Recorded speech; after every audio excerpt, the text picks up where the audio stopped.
श्री कृष्ण स्वामी महाराज की, परम गुरु श्रीमद करुणासागर महाराज की, श्री नरवेश्वर महाराज की, श्री नरदेवदास जी महाराज की, श्री भगवान दास जी महाराज की, श्री प्रयागराज जी महाराज की, श्री चरणदास जी महाराज की, श्री अभिजदास जी महाराज की, धर्मप्रियदास जी महाराज की, श्री सर्व संतन की, श्री सर्वदेवन की, श्री ज्ञान संप्रदाय की, श्री गुरु गादी शास्त्रापुरी की, श्री कैवल धाम की कथा सत्संग प्रारंभ समय का साथ कैवल शाही। બે હાથ જોડી માથું નમાવીને આપણે પ્રણામ કરીશું 3 વાર સત્કેવલ સાહેબ।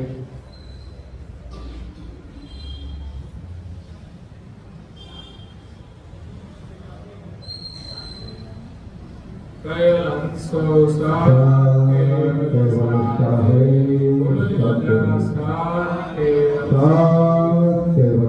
આજુબાજુ બેઠા છે એમને પણ કહેજો સાથ કેવલ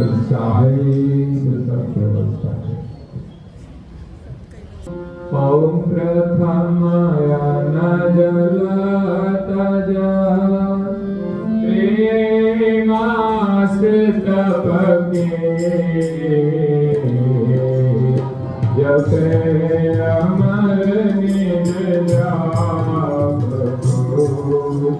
ये परम गुरु से आई करे मम सन मुख अमर चले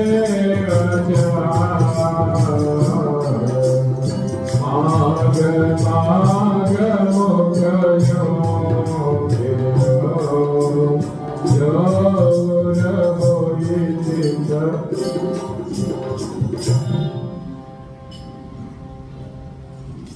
प्रिय भक्तजनों, ज्ञान संप्रदायના અધ્યસ્થાપક અનંત બ્રહ્માંડાધીશ વિશ્વ નિયંતા सकर्ता सत्कैवलना परम विशेष अंश अनंत अंशोना तारणहार परम मोक्षना दाता कैवल धर्म धुरंधर महान समर्थ परम श्रेष्ठ परम विभूतिवान परम दयाळु परम कृपा निधि सर्वज्ञ दिव्य परम गुरु श्रीमद करुणासागर महाराज ना पट्ट शिष्या पूज्य श्री अचरतबा स्वरचित अचरत सागर ग्रंथना प्रारंभમાં સ્તુતિને વિશે કહે છે કે ઓમ પ્રથમ અન્ન જલ તજ ત્રિયે માસ તપકીન जपे अमर निज जाप को लिए परम गुरु चिन्ह। सर्वज्ञ दिव्य परम गुरु श्रीमद करुणासागर महाराज आ विश्वनी अंदर विश्वना सर्जनहारनो संदेश लईने जगतना जीवोनु परम कल्याण करवा माटे जगतना जीवोनो उद्धार करवा माटे जगतना जीवोने जन्म मरणना ત્રાસમાંથી મુક્ત કરવા માટે અકળ વિભૂતિનો અતિ દિવ્ય દેહ ધારણ કરી આ બ્રહ્માંડની અંદર અંતરિક્ષમાં રહેલા 14 લોકની અંદર દેવી ધામોમાં એ પ્રગટ થાય છે અને બ્રહ્માંડના દેવતાઓને સર્જનહારનો લક્ષ્ય આપે છે કે આપણા સૌના સર્જનહાર એ જગતથી ન્યારા રહેલા છે, જેને જગતના જીવો ભૂલી ગયા છે, એની ઓળખાણ કરાવવા માટે સર્જનહારના હુકમથી એમના પરમહંસ પરમ ગુરુ શ્રીમદ કરુણાસાગર આ વિશ્વની અંદર જગત કર્તાનો સંદેશ લઈને આવ્યા છે. એ બ્રહ્માંડમાં રહેલા જે દેવી ધામ છે એમાં સૌપ્રથમ નિરંજનના ધામમાં જાય છે. આ બ્રહ્માંડની અંદર જે દેવતાઓ છે એમાં શ્રેષ્ઠ દેવતા એ નિરંજન પુરુષ છે. એનાથી શક્તિ ઉત્પન્ન થઈ એટલે બીજું ધામ શક્તિનું છે. આમ તો નિરંજન અને શક્તિથી ત્રણ દેવો બ્રહ્મા વિષ્ણુ અને મહાદેવ ઉત્પન્ન થયા. એ ત્રણેયના ધામ અલગ અલગ છે. આપણને એમ થાય કે નિરંજન પિતા, આદ્ય શક્તિ એની માતા અને બ્રહ્મા વિષ્ણુ અને મહાદેવ એ ત્રણ એમના સંતાન છે. આ પાંચનો પરિવાર છે. તો એક જ ઘરમાં રહેવા જોઈએ કે નહીં? પણ એના ધામ જુદા જુદા છે.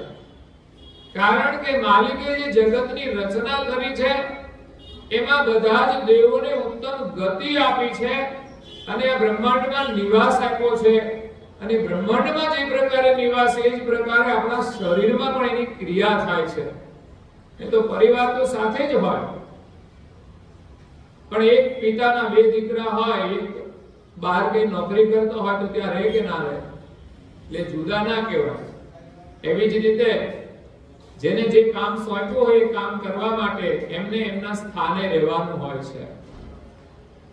એ કરુણાસાગર મહારાજ એ માલિકના પરમહંસ છે. એ હંમેશા સર્જનહારની સાનિધ્યમાં જ રહે છે અને સર્જનહાર જગતથી અલગ રહેલા છે, જગતની અંદર નથી. અને દેવતાઓ છે એ બ્રહ્માંડની અંદર જગતમાં આવેલા છે અને જગતનું કાર્ય કરી રહેલા છે. એ કાર્યનો હુકમ એ પણ માલિકે એમને આપેલો છે, એમને સોંપેલો છે. એ પ્રમાણે કાર્ય કરે છે. એટલે સૌપ્રથમ સર્જનહારે પોતાની ઈચ્છા વૃત્તિથી આદિ પુરુષ નિરંજનની ઉત્પત્તિ આ બ્રહ્મ ભૂમિકામાં કરી છે. અને બ્રહ્મ છે માલિકનો પ્રકાશ છે. આજ સુધી જે મહાપુરુષોએ ભજન કર્યું છે એ બ્રહ્મનું ભજન કર્યું છે. બ્રહ્મને પણ પરમેશ્વર કહ્યા છે, પરંતુ બ્રહ્મ થી પણ સર્જનહાર એ ન્યારા છે, મતલબ એનાથી પર છે. બ્રહ્મ સનાતન છે એટલે તો આપણે ત્યાં સનાતન ધર્મ કહેવાય છે. તો બ્રહ્મ સનાતન છે, પરમ આનંદ રૂપ છે, નિર્મળ છે, નિર્વિકારી છે. એમનું જેણે ભજન કર્યું એ સંસારમાંથી તો છૂટી ગયા પણ માલિક સુધી પહોંચ્યા નહીં. કારણ એણે બ્રહ્મને જ પરમેશ્વર માન્યા અને પોતાને પણ બ્રહ્મ માન્યા. એટલે હું જ પરમેશ્વર છું એ ભૂમિકાની જે અસ્મિ આવી એટલે પોતે પોતાને ન ઓળખી શક્યા કે હું કોણ છું, હું બ્રહ્મ છું. એટલે બ્રહ્મની અસ્મિ છે તો નિર્મળ, પણ માલિક સાથે એકતા થવા દેતી નથી. તે માલિક સાથે એકતા ન થાય ત્યાં સુધી આ જીવને પરમ મોક્ષ પ્રાપ્ત થતો નથી. એટલે એ અસ્મિને દૂર કરવા માટે કરુણાસાગર મહારાજનું પ્રાગટ્ય થયું છે કે બ્રહ્મ એ માલિકનો પ્રકાશ છે અને માલિક એ બ્રહ્મના પ્રકાશક છે. પણ એ પ્રકાશકને જગતના જીવો ભૂલી ગયા છે અને બ્રહ્મને જ પરમેશ્વર માને છે. અને એથી પણ નીચે જ્યારે આવ્યા, જ્યારે બ્રહ્મના લક્ષ્યને પણ લોકો ભૂલી ગયા છે. એ દેવોને ઈશ્વર તરીકે માને છે, માલિક તરીકે માને છે. એ દેવતાઓ છે, ઈશ્વર છે, પણ સર્જનહાર એ તો જગતથી ન્યારા રહેલા છે. દરેક દેવતાઓને જગત કર્તાએ જે વિભૂતિ આપી છે, જે ઐશ્વર્ય આપ્યું છે, એ પ્રમાણે આ જગતમાં ભિન્ન ભિન્ન કામ કરે છે. એટલે જે તે દેવને માને છે પ્રમાણે એની માન્યતા હોય છે. એટલે ભગવાન સર્જનહાર એક છે પણ દેવતાઓ અનેક છે. એટલે આ બ્રહ્માંડની અંદર જે કઈ આરાધનાઓ થાય છે એ દેવોની થાય છે, એનાથી જે કોઈ આગળ ગયા એ બ્રહ્મની ઉપાસના કરે છે. પણ કોઈ માલિકને જાણતું નથી કે આ વિશ્વના સર્જનહાર કોણ છે, આ જગતની ઉત્પત્તિ કોણે કરી. તો લોકો કહે છે કે બ્રહ્મથી ઉત્પત્તિ થઈ છે, બ્રહ્મથી ઉત્પત્તિ થઈ છે, પણ ખરેખર બ્રહ્મથી ઉત્પત્તિ નથી થઈ, પણ બ્રહ્મમાં ઉત્પત્તિ થઈ છે. ઉત્પન્ન કરનાર એ બ્રહ્મના પ્રકાશક છે, એના સંકલ્પથી આ બ્રહ્મની અંદર આ જગતનું સર્જન થયું છે. એટલે બ્રહ્મ એ બધાનું જીવન છે, બધાનું પ્રાણ છે. એટલે એને પરમેશ્વર કહે છે કે એના વગર તો ચાલે નહીં. એટલે પ્રાણથી પરમેશ્વર નજીક છે, પણ સદગુરુ કે પરમ ગુરુના લક્ષ્ય સિવાય કોઈ જીવ એ સમજી શકતા નથી, યા તો લક્ષણા વિના એ માલિકને પામી શકતા નથી. કારણ કે આજ સુધી જે કઈ મહાપુરુષો થયા એમણે બધાએ બ્રહ્મનો જ લક્ષ્ય આપ્યો છે. હું જ બ્રહ્મ છું, તો હું જ ઈશ્વર છું એમ માનીશું તો ઈશ્વરને કેવી રીતે પ્રાપ્ત કરીશું? આપણે બધા તો માલિકના અંશ છીએ, એમના સંતાન છીએ. એટલે હું બ્રહ્મ છું એ અહમ ભાવ છે, કર્તા ભાવ છે. પણ ખરેખર આપણે તો માલિકના અંશ છીએ, એ અલ્પ ભાવે એની ઓળખ કરવાની છે.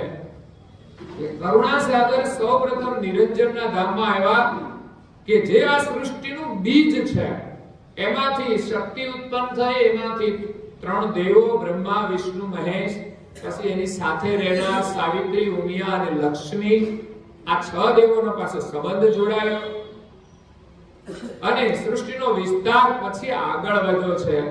એ શાસ્ત્રોની વાતો તો લગભગ લોકો જાણે છે કે બ્રહ્માથી આ મનુષ્ય સૃષ્ટિનો આગળ વિસ્તાર થયો, બ્રહ્માની પ્રજા થઈ, પછી વિષ્ણુ છે એને કોઈ સંતાન નથી, એ વંજ રહ્યા, અને શિવજી છે એને બે સંતાન છે, એક કાર્તિક સ્વામી અને બીજા જે પૂજાની અંદર પ્રથમ પૂજાય એવા શ્રી ગણેશ.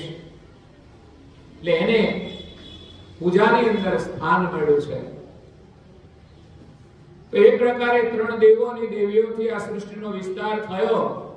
એમાં બ્રહ્માને જે સંતાનો થયા એ સંકાદિકો કહેવાયા, જે સૃષ્ટિની આદ્યમાં જન્મતાની સાથે જ એ બ્રહ્માના મુખેથી નીકળતા જે 5 વેદ હતા, એ સમયે સૃષ્ટિની આદ્યમાં વેદ 5 હતા, પણ જ્યારે સૃષ્ટિનો વિસ્તાર ન થયો ત્યારે 5મા વેદનો લોપ થયો. મતલબ બ્રહ્માજીને 5 મુખ હતા, એમાંથી 5 વેદની વાણી નીકળતી હતી, પરંતુ એ 4 વેદની વાણી સંગાદિકો સાંભળે અને 5મા વેદની વાણી સાંભળી 5મા વર્ષમાં એ બ્રહ્મ સદનનો સુખ છોડી અને મહાશૂન્યની અંદર માલિકનું ભજન કરવા માટે, માલિકને મેળવવા માટે, તપ કરવા માટે ચાલ્યા ગયા.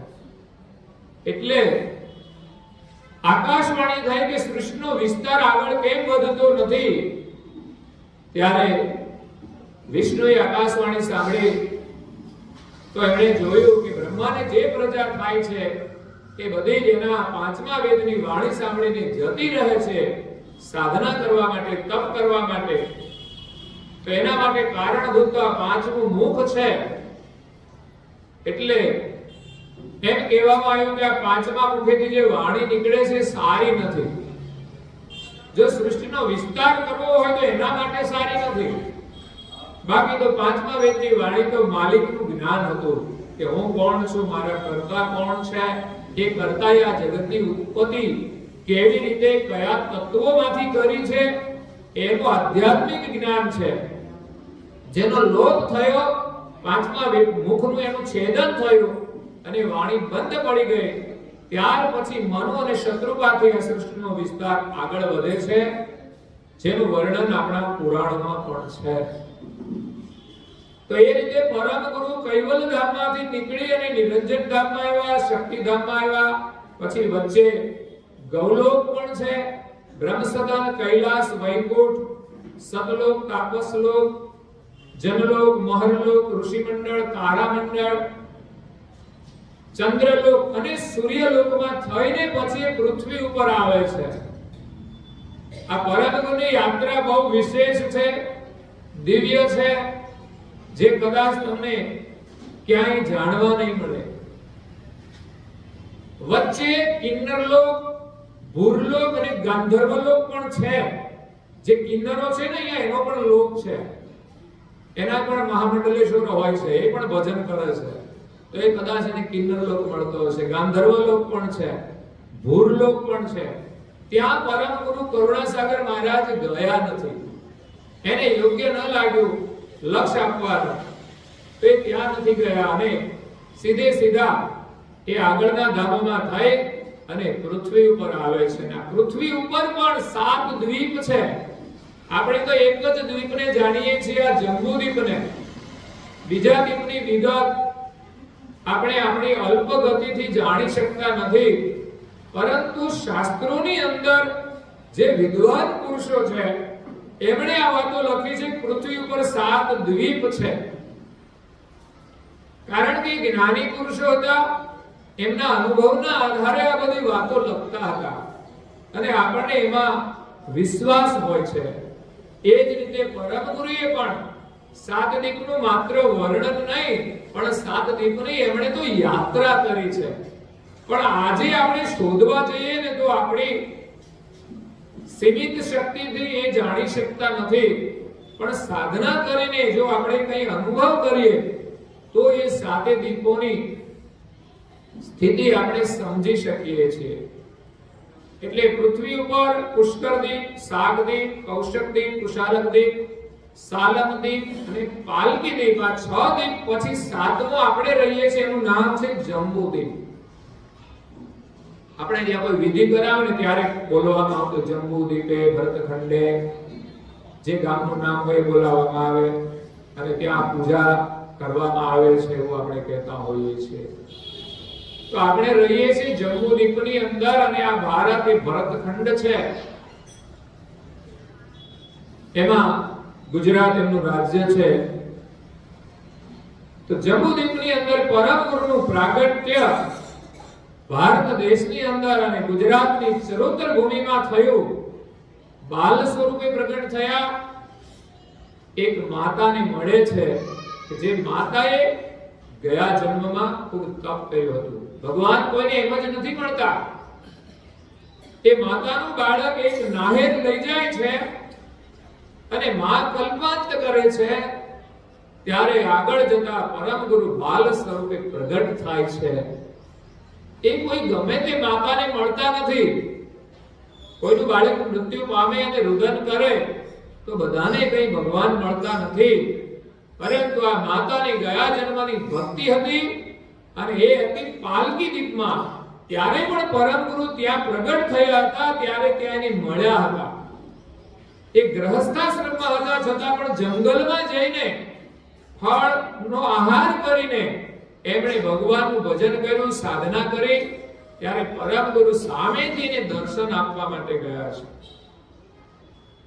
એક તો ભગવાનને આપણે શોધવા પડતા હોય છે, એના માટે સાધના કરવી પડતી હોય છે. પરંતુ જ્યારે આપણી સાધના યોગ્ય હોય ને પરિપૂર્ણ થાય તો પ્રભુ સામેથી આપણને દર્શન આપવા માટે આવે છે. એમ પરમ ગુરુ દર્શન આપવા માટે ગયા. એમના દર્શન થયા, એને કઈ ખબર હતી નહીં કોણ છે. એ તો સાધના કરતા હતા અને કોઈ મહાપુરુષ જાણી અને બંને પતિ પત્ની ત્યાં તપ કરતા હતા. ઊભા થઈ અને પરમ ગુરુ કરુણાસાગર, જેમનું નામ હતું ભવ ભીડ ભંજન સાહેબ.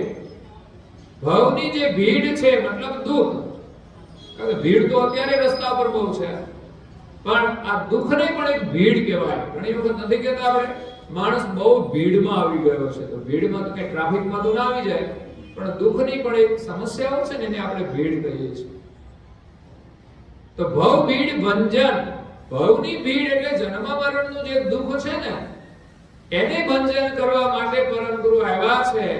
તો એમણે નામ રાખ્યું હતું ભવ ભીડ ભંજન સાહેબ.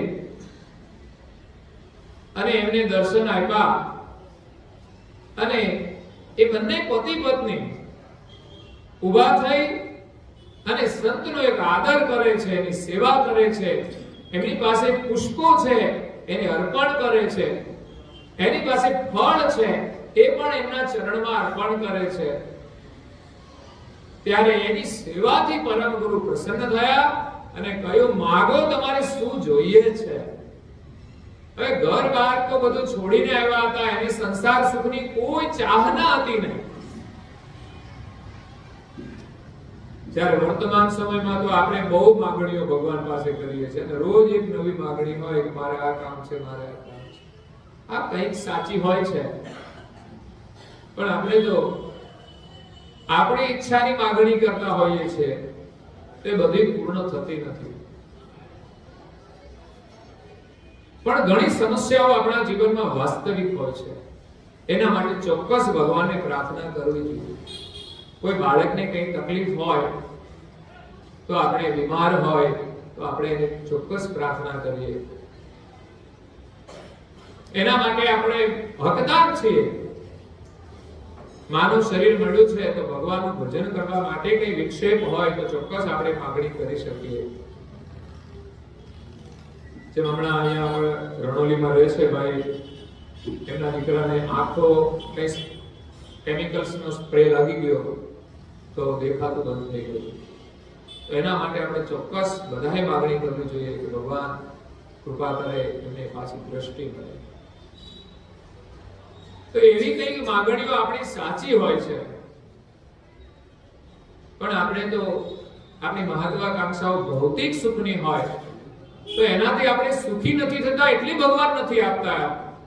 એવું નહીં કે આપણે ભક્તિ કરીએ તો ભગવાન ન આપે, બધું જ આપે, પણ ભગવાન જાણે છે કે આ વધારે મળશે તો એમાં ફસાઈ જશે. એટલે આપણને જે મળ્યું હોય ને એને પણ આપણે છોડવા પ્રયાસ કરવાનો છે. છોડવાનો મતલબ એની માયા છે, મમતા છે, મોહ છે, એ છોડવાનો છે. એને સારા કાર્યમાં વાપરવાનો છે. આ શરીર છે તો આપણે ભક્તિ કરવા માટે આપ્યું છે, પણ એના બદલે માણસ એની મોહ માયાની અંદર ફસાઈ જાય તો દુઃખી થાય છે. એટલે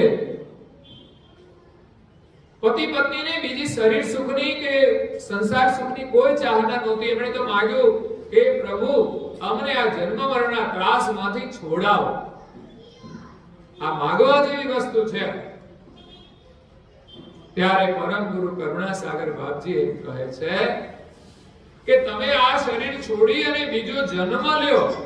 આમ તો એ કલ્યાણ તો ત્યારે પણ કરી શકે છે, પણ કહ્યું કે મારે આગલા દ્વીપ જંબુદ્વીપમાં જવું છે તો ત્યાં પ્રગટ થવા માટે તમે મને જન્મ લ્યો.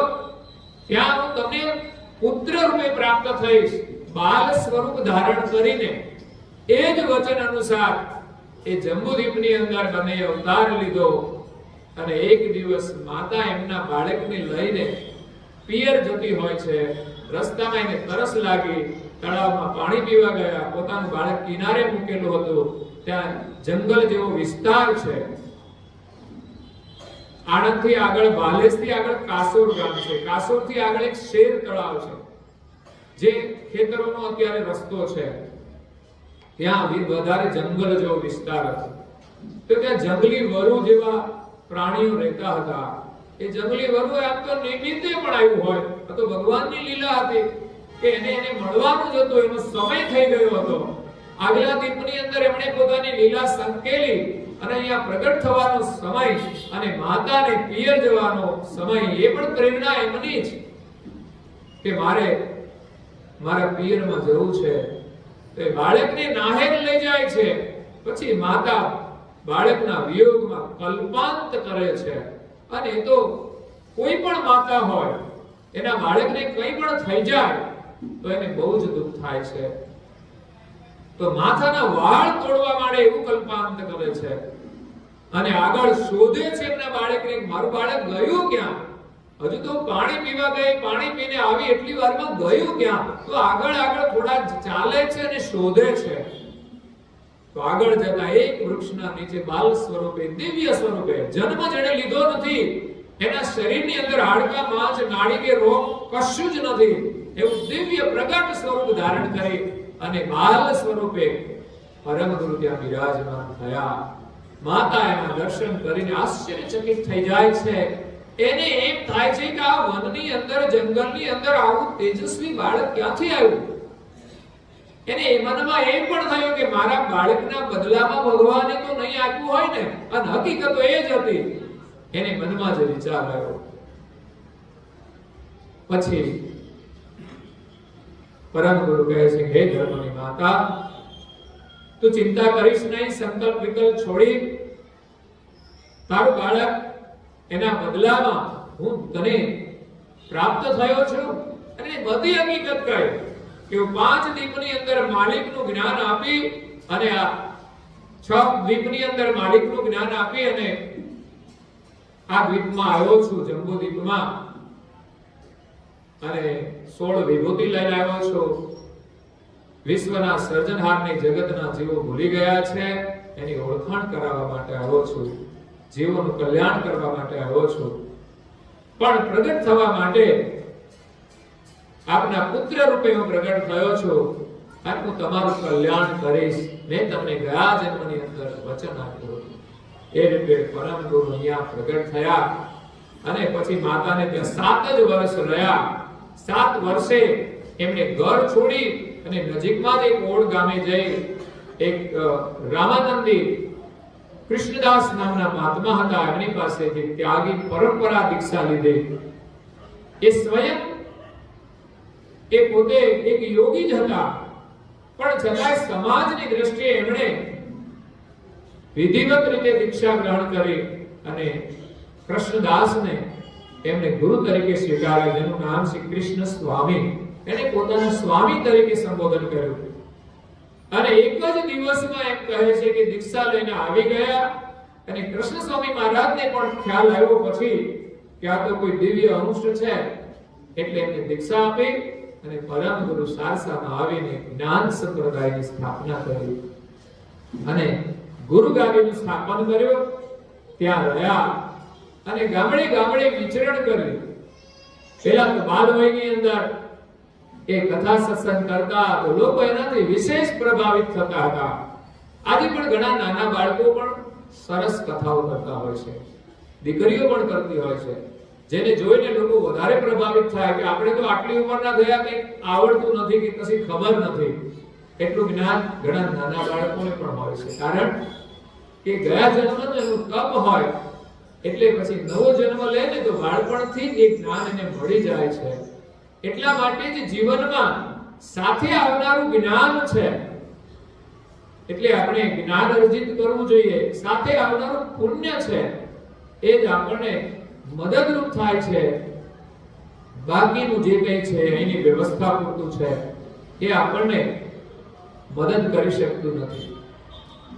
એટલે દિવ્ય પરમ ગુરુ ગામડે ગામડે વિચરણ કરે છે. એમાં ગામની અંદર બ્રાહ્મણ કુળની અંદર સારસાનગરમાં એક અચરતબા નામે મહિલા હતા. એ બ્રાહ્મણ હતા, એટલે તો બ્રહ્મ સિદ્ધાંત વાળા બધા બ્રાહ્મણો હતા, પણ અચરતબાને પરમ ગુરુનું જ્ઞાન સાંભળ્યું અને સમજાયું કે આ તો બ્રહ્મ જ્ઞાનથી પણ ઉપરનું જ્ઞાન છે. તો એમણે પરમ ગુરુ પાસેથી મંત્ર દીક્ષા ગ્રહણ કરી છે. પોતે ગૃહસ્થાશ્રમમાં હતા અને પરમ ગુરુ પાસેથી એમણે મંત્ર દીક્ષા ગ્રહણ કરી છે. એટલે જીવનમાં સાચા કે સમર્થ ગુરુની દીક્ષા પ્રાપ્ત થવી એ પણ દુર્લભ હોય છે. અગર તો જેને મળી જાય એ ભાગ્યશાળી છે કે સમર્થ ગુરુની દીક્ષા મળી જાય, એનો મંત્ર મળી જાય. જીવનમાં મળેલો ગુરુનો જે મંત્ર છે અને આપણા કરેલા જે કર્મ છે એ બીજા જન્મે પણ એ આપણને મળી જ જતા હોય છે, એ આપણને શોધી લેતા હોય છે. જેમ ગાયોનું મોટું ટોળું હોય, એમાં એકાદ વાછરડાને છોડવામાં આવે ને તો આખા ટોળામાંથી એની માતાને શોધી લે. એવી જ રીતે આપણા કર્મો છે ને આપણને શોધી લેતા હોય છે, અને ગુરુ પાસેથી મળેલો જે મંત્ર છે એ પણ આપણને મળી જતો હોય છે.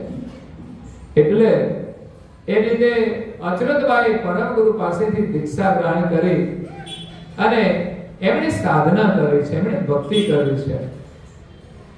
સૌપ્રથમ તો એમણે એક નિયમ લીધો હતો કે પરમ ગુરુના દર્શન કરીને અન્ન અને જળ લેવું.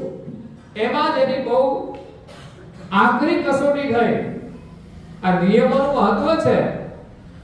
આપણો જે પ્રેમ છે એની આ કસોટી હોય છે. એટલે વ્રત છે ને એ નિયમ છે જે ખંડિત થવા જોઈએ નહીં. તેનો નિયમ હતો દર્શન કરવાનો, પણ બ્રાહ્મણો એના વિરોધી હતા. કારણ કે બ્રાહ્મણોનું કાર્ય કર્મકાંડનું હતું, બ્રહ્મ સિદ્ધાંતનું હતું. એટલે એ પોતાને જ શ્રેષ્ઠ માનતા હતા. એટલે એને એમ થયું કે આપણા કુળની વળી આ એક સ્ત્રી એ વળી બીજા કોઈને ગુરુ માને એ બરાબર નથી. કારણ કે બ્રાહ્મણો એ સમાજના એક પૂજનીય વ્યક્તિ હતા. એટલે એ પોતાને વિશેષ માનતા હતા. તો એ પ્રકારે બધા બ્રાહ્મણોએ જ્ઞાતિના લોકોએ વિરોધ કર્યો. અને એક દિવસ એક અચરતબા હતા, એમની સાથે સાથે બીજી 3 મહિલાઓ પણ દર્શન કરવા જતી હતી. અચરતબાઈ, અવલબાઈ, રામબાઈ અને પ્રેમબાઈ. અચરત અવલ રામ ઓર પ્રેમા, કુલ છોડે તોડે નહીં નેમા.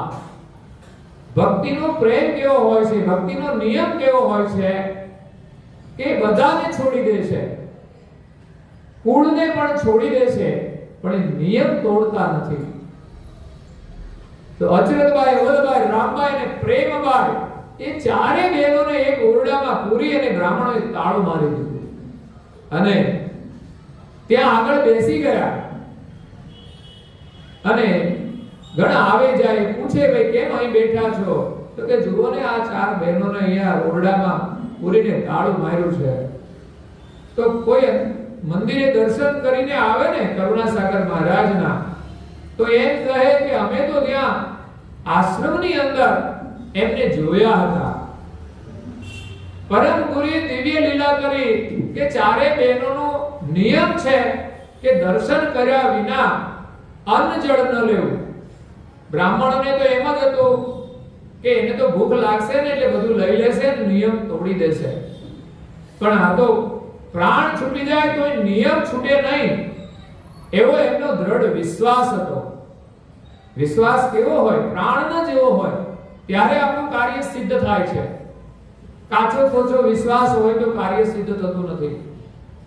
એટલે ભગવાન પાસે આપણે કંઈ માંગીએ કે એની ભક્તિ કરીએ, એમાં આપણા વિશ્વાસની કસોટી હોય છે કે આપણો વિશ્વાસ કેવો છે. કદાચ જીવનમાં થોડું દુઃખ આવે તો આપણે ભક્તિ કરીએ અને એવું માનીએ કે ભાઈ અમે ભક્તિ કરીએ તોય કેમ દુઃખ? તો એ તો કસોટી હોય છે. પણ એ કસોટીમાંથી જ્યારે પસાર થઈ જાય છતાં પણ ભગવાનને ના છોડે, એમ માને કે ભાઈ દુઃખ તો આપણા કર્મ સાથે જોડાયેલું છે અને છતાંય ભગવાનને પ્રાર્થના કરીએ તો ચોક્કસ દુઃખો ઓછા પણ થાય છે, દુઃખો દૂર પણ થાય છે. પણ એ વિશ્વાસ ઉપર આધારિત છે. તો અહીંયા અચરતબાઈ, અવલબાઈ, રામબાઈ અને પ્રેમબાઈના નિયમની રક્ષા કરવા માટે કરુણાસાગર મહારાજે લીલા કરી. એ ચાહે ને તો એ ઓરડાની અંદર પ્રગટ થઈને દર્શન આપી શકતા હતા, પણ એમણે ત્યાં જુદી લીલા કરી. કારણ કે ઓરડામાં પ્રગટ થાય અને ચારે બહેનો માની લે કે અમને પરમ ગુરુના દર્શન થઈ ગયા, હવે અમે અન્ન જળ લઈશું. પણ દુનિયાને તો ખબર ના હોય ને, એટલે એ તો જૂઠો આરોપ લગાવે કે ભાઈ કોઈએ દર્શન આપ્યા નથી અને એને જે દર્શન આપે કોઈ બીજાને આપે પણ નહીં. કારણ કે ઓરડાની અંદર પ્રગટ થાય એ તો દિવ્ય વિભૂતિ છે, એ તો અધિકારી હોય ને એને જ દર્શન થાય ને એને જ દેખાય, બીજા લોકોને તો ખબર પણ ના પડે. એવી એની લીલા હોય છે. એનું પ્રગટ સ્વરૂપ પણ એવું હોય અને જોનારની કે દર્શન કરનારની દ્રષ્ટિ પણ એવી હોય. ત્યાં કદાચ અનઅધિકારી 5મી વ્યક્તિ હોય તો એને દર્શન ના થાય. આવા ઘણા પ્રસંગો ભૂતકાળની અંદર બનેલા છે. એટલે ચારે બહેનોને એ સ્વયં રૂમની અંદર હોવા છતાં એમણે આશ્રમમાં અકળ ગતિએ ત્યાં દર્શન કરવા માટે ઉપસ્થિત કરી દીધા. જે લીલા તો એ ચાર બહેનો જાણે અને પરમ ગુરુ કરુણાસાગર મહારાજ જાણે, એ સિવાય કોઈને ખબર ના પડી. પણ હું તાળું માર્યું હતું ને, એને વિશ્વાસ ના આવ્યો એટલે એક જણ ત્યાં બેઠા ને એક જણ આશ્રમમાં જાય છે. તો પેલા એમ કહે છે કે આ ત્યાં છે, કે છે ચારે બહેનો ત્યાં છે અને એ તો ત્યાં સેવા કરે છે. તાળું તો ત્યાંનું ત્યાં જ રહ્યું અને ચારે બહેનો અકળ ગતિએ પરમ ગુરુના દર્શન કરવા માટે પહોંચી ગયા. એવા ભક્તિ ભાવવાળા હતા અચરતબા. એમાં વિશેષ ભક્તિ અચરતબાની હતી, જે ભક્તિના સંગથી બીજી ત્રણ બહેનોને પણ એટલી હિંમત આવી હતી. એટલે જે ભક્તિ કરે ને એનો સંગ કરવો જોઈએ. એટલે તો મહાપુરુષો કહે છે કે તમે સંતોનો સંગ કરો, સજ્જનોનો સંગ કરો, તો એનાથી આપણને ભક્તિ કરવાની પ્રેરણા મળશે, ભક્તિ કરવાની તાકાત મળશે. તો અહીંયા જે અચરતબા છે એ પરમ ગુરુની ભક્તિ કરે છે અને એમણે આ ગ્રંથની રચના કરી છે. એમાં સૌપ્રથમ સ્તુતિ લખી છે, જેને મંગલાચરણ કહેવામાં આવે છે. એને સ્તુતિ પણ કહેવાય. ભગવાનને આપણે જે પ્રાર્થના કરીએ ને એ સ્તુતિ છે. અને સ્તુતિ હંમેશા હૃદયથી કરવાની હોય છે, નહીં કે માત્ર વાણીથી, નહીં કે માત્ર બુદ્ધિથી. પણ હૃદયનો જે પોકાર છે ને એ પ્રાર્થના છે, એ સ્તુતિ છે. અને સાચા અર્થમાં જ્યારે સ્તુતિ કરવામાં આવે ને ત્યારે ચોક્કસ પરમેશ્વર આપણું કાર્ય કરે છે. અહીંયા પૂજ્ય શ્રી અચરતબા કહે છે ઓમ પ્રથમ અન્ન જલ તજ ત્રિય માસ તપકી. આપણે ત્યાં બધા જ જોતા હશો કે કોઈ પણ સ્તુતિનો પ્રારંભ હોય ને તો ઓમ થી શરૂ થતો હોય છે. આપણે હિન્દુ સનાતન ધર્મની અંદર ઓમનું મહત્વ છે. ઓમ એને પરમેશ્વર રૂપ માનવામાં આવે છે. ઓમ માંથી બધા જ અક્ષરોની ઉત્પત્તિ થઈ છે. ઓમ એક પ્રાણ છે. આ શરીરની અંદર નાભી એ ઓમકારનું સ્થાન છે, જે ઓમને પ્રથમ આદ્ય અક્ષર કહેવામાં આવે છે. અને એમાંથી બીજા 52 અક્ષરોની ઉત્પત્તિ થાય છે. તો એ ઓમ એ અક્ષરનો કર્તા છે, આદ્ય છે. એટલે ઓમ એ એક આપણો અહંગ ભાવ છે. એટલે મહાપુરુષો જે કંઈ પ્રાર્થના કરે ને પોતાના શુદ્ધ ભાવથી કરતા હોય. એ ઓમ એ શુદ્ધ અક્ષર છે. તો ઓમ પ્રથમ અન્ન જલ તજ. ત્યાર પછી બીજી સાધના એમણે કરી છે. એમની કોઈ આશા હતી, એમની કોઈ ઈચ્છા હતી, એના માટે એમણે અહીંયા સ્તુતિમાં લખ્યું છે કે ઓમ પ્રથમ અન્ન જલ તજ. આપણે ત્યાં ઉપવાસનો મહિમા છે અને આગળ પણ ઘણા મહાપુરુષોએ અન્ન જળ છોડીને ભક્તિઓ કરી છે. કે ઘણા લોકો એમ કહેતા હોય છે કે ભાઈ ભૂખ્યા રહેવાથી થોડા ભગવાન મળે, તો કઈ વધારે ખાવાથી તો મળતા નથી ને. પણ ભૂખ્યા રહેવાનું પ્રયોજન કે ભાઈ એમને કઈ સાધના કરવી છે તો એ અન્ન જળનો ત્યાગ કરે છે અને ધ્યાનમાં બેસે છે. ધ્યાનની સાધના તો એવી છે ને ધ્યાન લાગી જાય ને તો પછી એને અન્ન ખાવાની જરૂર જ નથી પડતી. પણ ક્યારેક ક્યારેક ભક્તિની અંદર પણ એવી અકળામણ હોય છે, ત્યારે એના મનથી એમ થઈ જાય છે કે મારે હવે ભગવાન ન મળે ને ત્યાં સુધી કશું લેવું જ નથી. જાણે કે પ્રાણ છૂટી જાય તો ભગવાનને એમ થઈ જાય કે ના મારે જવું પડશે. ઘરમાં કોઈ આવું જો હઠ લે ને તો ન માનતા હોય ને ઘરના લોકો માનતા થઈ જાય કે ના તમે આ હઠ છોડી દો, અમે તમે કહેશો ને એમ કરીશું. એવું પણ થતું હોય છે. તો ઓમ પ્રથમ અન્ન જલ તજ ત્રિય માસ તપકીન. અન્ન જળનો ત્યાગ કરીને 3 મહિના સુધી એમણે તપ કર્યું. આપણે તો 3 દિવસ કાઢવા મુશ્કેલ થઈ જાય. નિર્જળા એક દિવસ કરીએ તો બીજા દિવસે ગાડી છે ને રિઝર્વમાં આવી જતી હોય છે, અને બીજા દિવસે જો ઉપવાસ કરીએ ને તો પછી આપણે હોસ્પિટલમાં જવું પડે. ઘણા લોકો નથી અનશન ઉપર બેઠા, 2-4 દિવસ ચાલી જાય, ખેંચે પછી હોસ્પિટલાઇઝ કરવા પડતા હોય છે. એટલે કુદરતી પ્રકૃતિનો ધર્મ છે કે શરીરના પોષણથી જે જીવતા હોય એને શરીરને પોષણની જરૂર પડે છે, અને ન આપવામાં આવે તો અશક્તિ આવે, બેભાન પણ થઈ જાય, પછી દવાખાને લઈ જાય તો એને પણ એક પોષણ જ આપવું પડતું હોય છે, પણ દવાથી આપવામાં આવે. તો અહીંયા જે મહાપુરુષોની વૃત્તિ ભજનની અંદર લાગી જાય ને પછી એને આ બાજુના અન્નની કે જળની જરૂર પડતી નથી. એટલે અચરતભાઈ 3 મહિના સુધી અન્ન જળનો ત્યાગ કર્યો. જપે અમર નિજ જાપકુ. અચરતભાઈએ કરુણાસાગર મહારાજ પાસેથી જે દીક્ષા લીધી અને દીક્ષાની અંદર કરુણાસાગર મહારાજે એને અમર મંત્ર આપ્યો. પરમ ગુરુએ આપેલો મંત્ર એ અમર મંત્ર છે, કારણ કે એ મંત્રના જાપથી આપણને આ જગતની અંદર જે અમર તત્વ છે એની અનુભૂતિ થાય છે. એક તો બ્રહ્મ તો અમર છે જ, પણ એ નિષ્ક્રિય છે, એની અંદર કોઈ ક્રિયા શક્તિ નથી. જો આ શરીરમાં ચૈતન્ય અંશ ના હોય તો આ શરીરનો પ્રાણ કશું કરી શકતો નથી.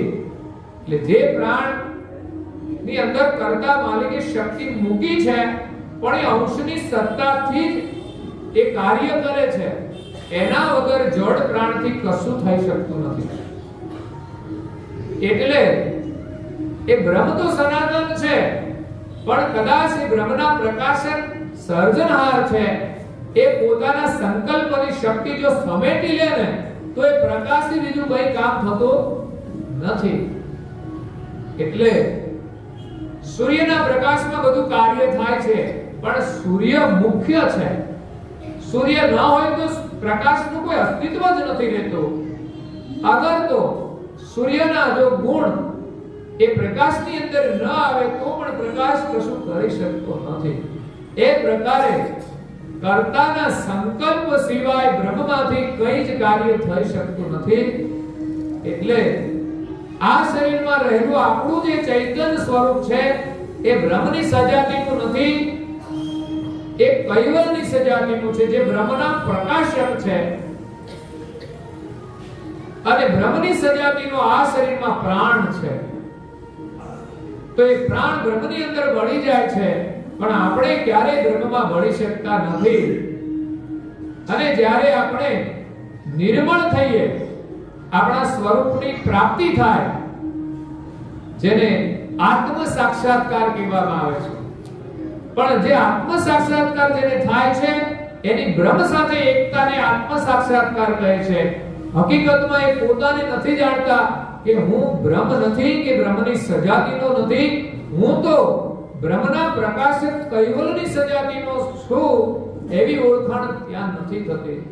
પણ જો પરમ ગુરુ મળી જાય અને એનો લક્ષ્ય એને પ્રાપ્ત થાય તો તત્કાળ એ બ્રહ્મની ઉપાસના કરનાર મહાપુરુષો પણ પરમ ગુરુનું શરણ સ્વીકારી અને માલિકની પ્રાપ્તિ કરી લે છે.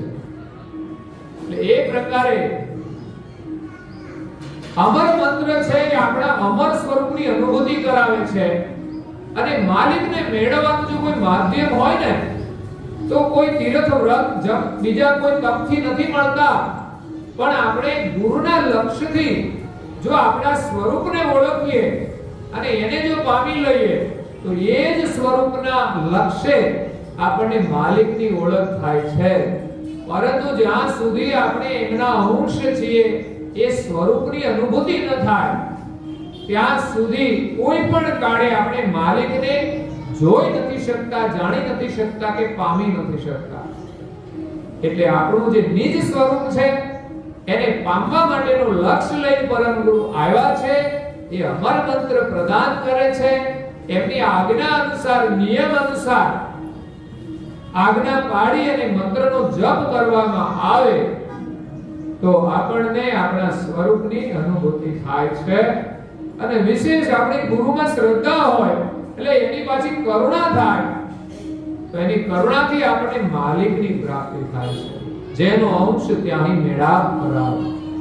તો એ આપણું સ્વરૂપ ચૈતન્ય સ્વરૂપ છે, જેમાં જાણપણું છે, જેમાં ક્રિયાશક્તિ છે, જેમાં ચેતના છે. આ ત્રણ લક્ષણો અંશ સ્વરૂપની છે. આપણે જે કે જાણીએ છીએ ને પ્રાણ નથી જાણતો, પણ જાણનારા પ્રાણને ચેતન કરનારા આપણે એના ઉપર છીએ રહેલા. અને એનું સ્થાન અહીંયા બ્રહ્મરંધ્રની અંદર છે. ત્યાંથી એ પ્રાણને ચેતન કરે. પ્રાણ બ્રહ્મરંધ્રમાં નિરંજનને, પછી પ્રકૃતિને, પછી ત્રણ ગુણ, પછી આખું શરીર રોમ રોમ અને રગ રગ ચેતન થાય છે. એ પ્રકારે આપણે સાધના કરીને આપણા સ્વરૂપને ઓળખવાનું છે. તો અહીંયા અચરજમાં અમર મંત્રનો જાપ કરે છે. અન્નજળનો ત્યાગ કરીને ધ્યાનમાં બેસી નિરંતર એનો જાપ કરતા 3 મહિને એને પરમ ગુરુ દર્શન આપે છે. એની ઓળખાણ થાય છે, એની અનુભૂતિ થાય છે. એટલે કદાચ 6 મહિના ગયા હોત તો એની સાધના છોડવાના નહોતા, પણ પરમ ગુરુને નક્કી થઈ ગયું કે હવે એ સાધના છોડશે નહીં. એની સાધના પરિપૂર્ણ છે. એટલે એમણે જ્યાં સાધના કરતા હતા ત્યાં આવી અને એ પ્રગટ થાય છે. અને આગળની ચોપાઈમાં એમ કહ્યું, આઈ ખડે મમ સન્મુખ. આ સ્વયં અચરજમાં પોતે લખે છે કે દિવ્ય પરમ ગુરુ મારા સન્મુખ આવીને દ્રશ્યમાન થયા. અને ખડેનો મતલબ તો ઊભા, આવીને ઊભા રહ્યા, દર્શન આપ્યા.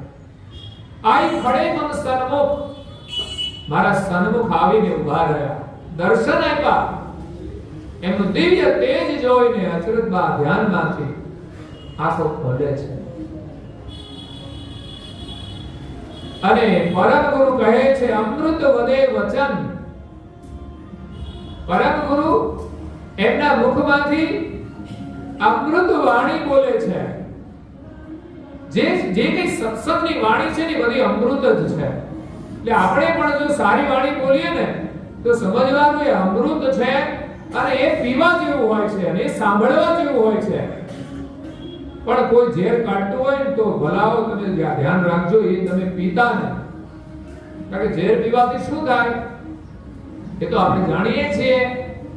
તો સંસારના જે વચનો ઝેર જેવા હોય ને એ સાંભળવા પણ નહીં તો આપણું જીતે જ મૃત્યુ થઈ જશે.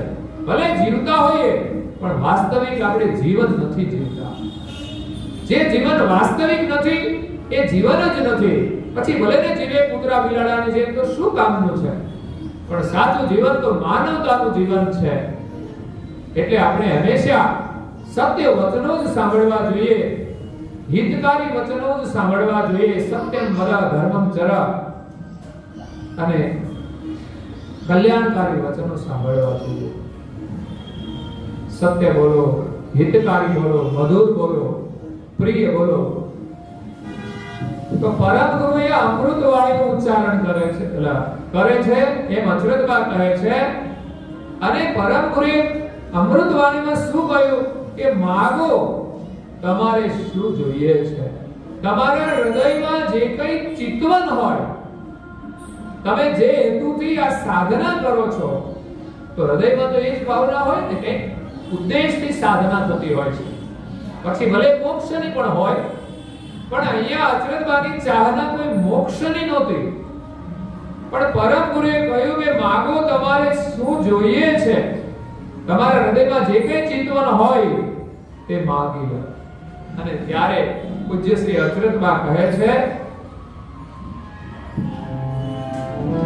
ઉભય કર કરુણાય સે જોર કિયો જવિમો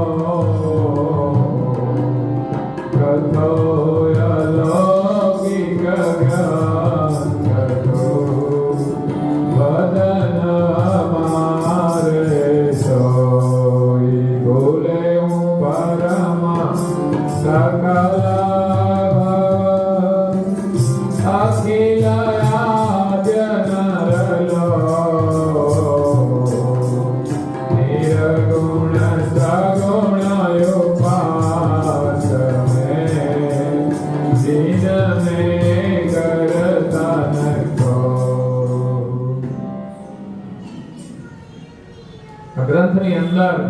પ્રારંભમાં પૂજ્ય શ્રી અચરતબા સ્તુતિ કરે છે અને સ્તુતિની અંદર પોતે કરેલા તપનું વર્ણન કરે છે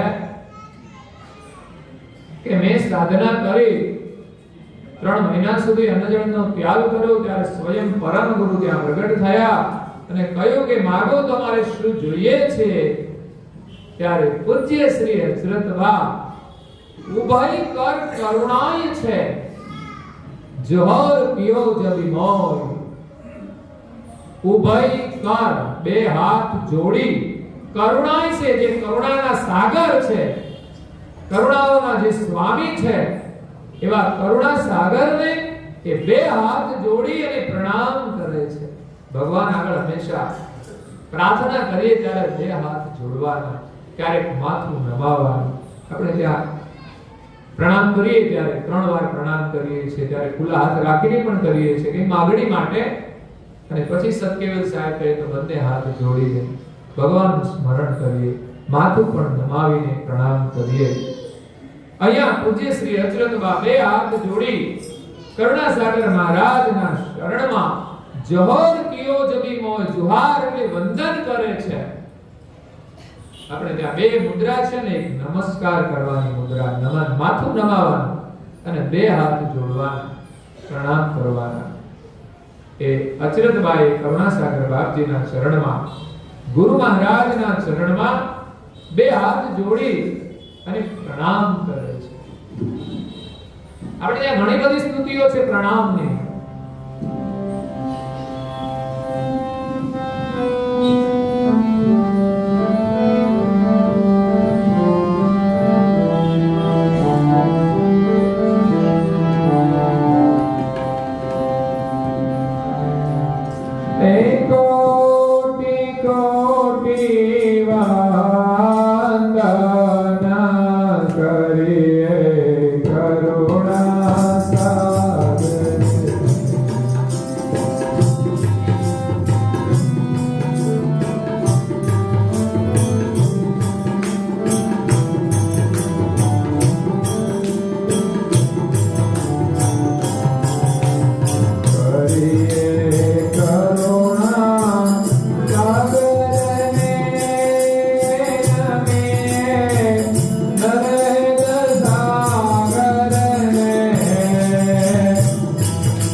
સુંદર ભજનો બનાવ્યા છે. એક એક ભજનોની અંદર અદ્ભુત પ્રાર્થનાનો ભાવ સમાયેલો છે.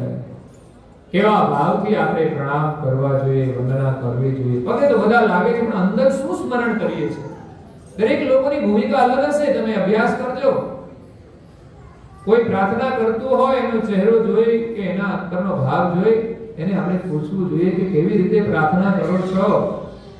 અમારા ત્યાં જેઠોલી મંદિરમાં એક બહુ વૃદ્ધ માતા આવે છે, ધીમે ધીમે ધીમે ચાલતા ચાલતા, અને ઘણા યુવાન બહેનો છે ને એ પણ આવી શકતા નથી. એટલે બીમાર કોને કહેવાય? યુવાન કે વૃદ્ધ? તો યુવાન છે ને બીમાર કહેવાય, અને વૃદ્ધ લોકો પણ ધીમે ધીમે ચાલતા ચાલતા મંદિર સુધી પહોંચી જાય તો સમજવાનું કે સ્વસ્થ છે. ત્યાં આવીને એ ઊભા ન રહી શકે એવી સ્થિતિ હોવા છતાં 15 મિનિટ સુધી ઊભા અંતરથી એ સ્મરણ કરતા હોય છે.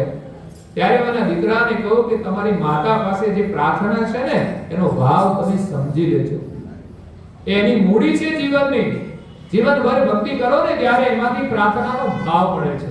બાકી ભગવાનને શું પ્રાર્થના કરવી ને એ ખબર ન પડે. એટલા માટે તો મહાપુરુષોએ આપણે પ્રાર્થના અને સ્તુતિઓ આપી છે. એના માધ્યમથી આપણે આ પ્રાર્થનાઓ કરીએ છીએ. અને એક બીજી પ્રાર્થના હોય છે આપણા અંતરથી ભાવના જે પ્રગટ થાય ને એ પ્રાર્થના છે. તો અહીંયા પણ ઘણા મહાપુરુષે પ્રાર્થનાઓની રચનાઓ કરેલી છે. એમ અહીંયા પૂજ્ય શ્રી અચરતબા પરમ ગુરુના શરણમાં બે હાથ જોડી અને પ્રણામ કરે છે અને માગણી કરે છે.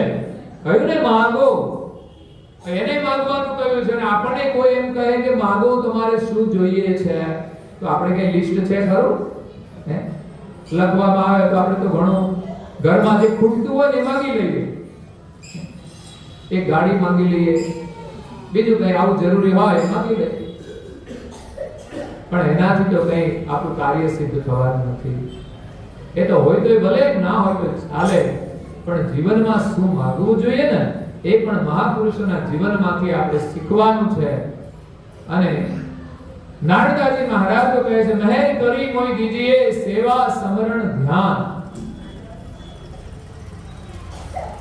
યશ ગાવા અનુભવ ગતિ, કરુપતિ પરમ અવિલાન.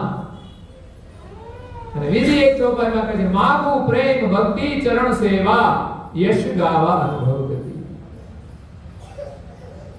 તો આપણે એવી ગતિ મેળવવાની છે, એના માટે આપણે માગણી કરીએ. સંસારનું બધું સુખ આપીને પણ જો મળતું હોય ને તો એ સમજવાનું કે સસ્તામાં છે. બાકી દુનિયાની કોઈ વસ્તુ આ સુખને ખરીદી નથી શકતી, પરંતુ એની ત્યાગ ભાવનામાં આ સુખને પામવાની કોઈ શક્તિ હોય છે. મતલબ કે સંસારનું જે સુખ છે એનો ત્યાગ એ આપણા માટે એનો જે અવરોધ છે ને દૂર થઈ જાય છે. અને શક્તિ તો ગુરુ મહારાજના જે વચનો છે ને એમાંથી મળે છે, એમની જે આજ્ઞાઓ છે એમાંથી મળે છે, એમની જે પ્રાર્થનાઓ છે એમાંથી જ મળે છે. તો અહીંયા અચ્યુતબાની માગણી કેવી છે કે કથો અલૌકિક ગ્રંથકુ વદન હમારે સોય, મારા મુખેથી એવા અલૌકિક ગ્રંથની રચના કરાવો. વિચાર કરો, આ બહુ ઊંચી માગણી છે કે ભગવાનના ગુણગાન આપણે ગાઈએ. આજે ગ્રંથ બનાવવું ને કોઈ સામાન્ય કામ નથી, આ કોઈ બુદ્ધિનું કામ નથી. સદગુરુની કે પરમ ગુરુની કૃપા અને એની પ્રેરણાથી જ્યારે આ વાણી નીકળે ને ત્યારે જ આ રચના થાય છે. આપણે અભ્યાસ કરીએ ત્યારે ખબર પડે કે મોટા મોટા વિદ્વાન પુરુષો પણ એને સમજી ના શકે, આનું ગ્રહણ ના કરી શકે. બે વસ્તુ છે, ઘણાને સમજાય ખરું પણ ગ્રહણ ન કરી શકે. એટલે સમજવું અઘરું છે. એવો અલૌકિક ગ્રંથ છે કે કયું કે કથો અલૌકિક ગ્રંથકુ. આ દુનિયામાં ગ્રંથો તો ઘણા છે, પણ મારે તો અલૌકિક ગ્રંથની રચના કરવી છે કે જેથી ભલે મારું શરીર ન રહે અને આપ પણ શરીર કદાચ છોડીને ચાલ્યા જાઓ, પછી પણ એની ભક્તિની પ્રેરણા આપે. આગળ બધું વર્ણન કરે છે કેવો ગ્રંથ જોઈએ છે, શા માટે કે જગતના જીવો જગતની જંજાળમાં ફસાયેલા છે, એમાંથી પરમેશ્વરને પામવાનો સરળ માર્ગ મળે, એને યથાર્થ જ્ઞાન મળે એવો સરળ ગ્રંથ મારા મુખ દ્વારા કે છે ઉચ્ચારણ કરી અને આ રચના કરાવો. એ જ મારી માગણી છે, બાકી મારી કોઈ ઈચ્છા નથી. કહ્યું કે ભૂલે પરમ સકલ ભાવ. આ જગતના તમામ જીવો આ ભ્રમણાઓની અંદર ભૂલા પડેલા છે. અખિલ આદ્ય નર લોય, સ્ત્રી અને પુરુષ બંને ભવની ભ્રમણાઓમાં, ધર્મ માર્ગમાં અનેક ભ્રમણાઓ છે. કોઈ કોઈ મહાપુરુષો આ સત્યના માર્ગે ચાલ્યા છે, એ સિવાય તો લોકો આ સંસારની અંદર ભટકતા હોય છે, અહીંથી આવીને અહીંથી આવે, પણ કોઈનું કલ્યાણ થતું નથી. અને કહે છે કે નિર્ગુણ સગુણ ઉપાસને. દુનિયા ક્યાં રોકાણી છે તો કે સગુણની ઉપાસના. સગુણની ઉપાસના આપણને સગુણનું સુખ આપે છે, શરીરનું સુખ આપે છે. તે ઉપાસના આપણી અધૂરી છે. અને નિર્ગુણ ઉપાસના, એમાં આપણે પરમેશ્વર છીએ એવો અહંભાવ છે, એ પણ કર્તાથી વિમુખ રહી જાય છે. અને બ્રહ્મ પણ કરતા નથી. સગુણ છે એ તો આ જગતની રચના છે, કૃત છે. નિર્ગુણ બ્રહ્મ છે એ અકૃત છે, જેનાથી જગતનું સર્જન થઈ શકતું નથી. તો કૃત અને અકૃત થી પર જે સકૃત એવા જે સર્જનહાર છે એની સરળતાથી ઓળખાણ થાય. બાકી કરુણાસાગર મહારાજે તો 15 ગ્રંથોની રચના કરીને એનું જ્ઞાન પીરસ્યું છે, પણ છતાંય 15 ગ્રંથોની અંદર આ ગ્રંથ પણ એક અલગ તરી આવે એવો છે. એમ લાગે કે આ કંઈક પરમ ગુરુ સ્વયં કદાચ પોતે ન લખી શકે એ બાબતો એમને શિષ્યની ઉપર કરુણા કરી, શિષ્યની ઉપર કરુણા કરી અને આ વર્ણન કરાયું છે. અને આપણને પણ વધારે વિશ્વાસ આવે. ભક્તો જ્યારે આવું મહાન કાર્ય કરે ત્યારે ભગવાનની કૃપાનો વિશ્વાસ આપણામાં આવે કે ભગવાનની કૃપા થાય ને તો આ બધું સંભવ છે. અને એમણે લખ્યું છે કે તો આ ભવભર ભુવન કે આ જગતની અંદર જેટલા પણ ભુવન છે, જેટલા બ્રહ્માંડ હોય એ બધાને કવચ રૂપાવનહાર એને ઉત્પન્ન કરનાર કોણ છે? ન્યાય સહિત નિર્ણિત કરો. આ ગ્રંથની અંદર જ્ઞાન દ્વારા ન્યાયપૂર્વક એનો નિર્ણય કરાવો. આ જગતના માલિક એક જ છે, પછી એમાં બીજો કોઈ મત આવે જ નહીં. જ્યારે સંસારની અંદર અનેક મત છે એ સમજણના અભાવે છે, અજ્ઞાનતાના કારણે છે. વાસ્તવિક જગતની રચનાને સમજતા નથી એટલે મતભેદ છે. પણ યથાર્થ રૂપે જો સમજવામાં આવે તો દરેક વસ્તુ શું છે એની સમજણ મળે અને માલિક કોણ છે એનો પણ નિર્ણય થાય. તો પછી કોઈ મતભેદ રહેતો નથી અને ધર્મના ઝઘડા પણ રહેતા નથી. ન્યાય સહિત નિર્ણિત કરો. સામ્રત સર્જનહાર, આ જગતનું સર્જન કરનાર સામ્રત જે સર્જનહાર છે એ કોણ છે એની તમે ઓળખાણ કરાવો. તો પરમ ગુરુ એ એમના પરમ વિશેષ અંશ છે. બીજા આદ્ય પુરુષ નિરંજન જેનાથી આ સૃષ્ટિનો વિસ્તાર થયો એ પણ પરમ વિશેષ અંશ છે. અને પછી બધા દેવતાઓ બ્રહ્મા વિષ્ણુ મહેશ આદિ એ બધા જ વિશેષ અંશ છે, એનાથી સેકન્ડ કેટેગરીના છે. અને ત્રીજા આપણે બધા એ સામાન્ય અંશ છે. સામાન્ય, વિશેષ અને પરમ વિશેષ આ ત્રણ ગતિનો ભેદ છે. અને દેવોને વિશેષ ગતિ આપીને જગતના જુદા જુદા કાર્યો સોંપેલા છે. એટલે દેવો પણ અલગ અલગ છે. એટલે આમાંથી કોઈ પણ બ્રહ્મ છે જ નહીં. બ્રહ્મ તો બધાનું જીવન છે. સામાન્ય અંશ, વિશેષ અંશ અને પરમ વિશેષ. આદિ પુરુષ નિરંજન પણ એ બ્રહ્મનું જીવન પામીને જ એ આ જગતનું કાર્ય કરી રહ્યા છે. અને જીવનદાતા એક સર્જનહાર છે, એ એક જ સર્જનહાર છે. અને બીજું પ્રમાણ આપણું જે સ્વરૂપ છે એ એની સજાતીનું છે, એ એક પ્રમાણ છે. એટલે આ ગ્રંથની અંદર પૂજ્ય શ્રી અચરતભાઈ 16 પ્રશ્નો કયા છે અને પ્રશ્નોનો એક જ જવાબ સર્જનહાર, બીજો કોઈ નહીં. એ જ સર્જનહાર હોઈ શકે, એ સિવાય બીજા કોઈ સર્જનહાર નથી. તો એવી ઓળખાણ ભક્તિ કરીને પરમ ગુરુની કૃપા મેળવી આ ગ્રંથની અંદર પૂજ્ય શ્રી અચરતબા કરે છે. એના જીવનમાંથી, એના નિયમમાંથી આપણને પણ ભક્તિ કરવાની પ્રેરણા મળે છે. તો આપણે અવશ્ય આ જગતમાં ઘણા મહાપુરુષો થયા છે, એમણે શાસ્ત્રો બનાવ્યા છે, ધર્મ ગ્રંથો છે, એનું અધ્યયન ચોક્કસ કરવું જોઈએ. એનાથી આપણામાં ધર્મની સમજ આવશે, ભક્તિની ભાવના વધશે, આપણું કલ્યાણ થશે. એટલે સારામાં સારો નિયમ અને કોઈ ટેવ કહીએ, કોઈ આદત કહીએ તો અને કોઈ મિત્ર કહીએ તો એ છે ધર્મ ગ્રંથોનું અધ્યયન. ખરેખર રોજ આપણે વધારે નહીં તો 10 મિનિટ પણ એક ઉત્તમ ધર્મ ગ્રંથોનું અધ્યયન કરવું જોઈએ, જેમાં ધર્મનું જ્ઞાન હોય, જેમાં ધર્મની સમજ હોય, જેમાં સદવિચાર હોય. તો એનાથી આપણને સારા વિચાર મળે છે અને આપણા જીવનમાં આપણી પ્રગતિનો આધાર સ્તંભ, આપણા જીવનની સફળતાનો આધાર સ્તંભ, સુખ દુઃખનો આધાર એ આપણા વિચાર છે. તો આપણે હંમેશા જ્યાંથી મળે ત્યાંથી ઉત્તમ વિચારોને ગ્રહણ કરવા જોઈએ.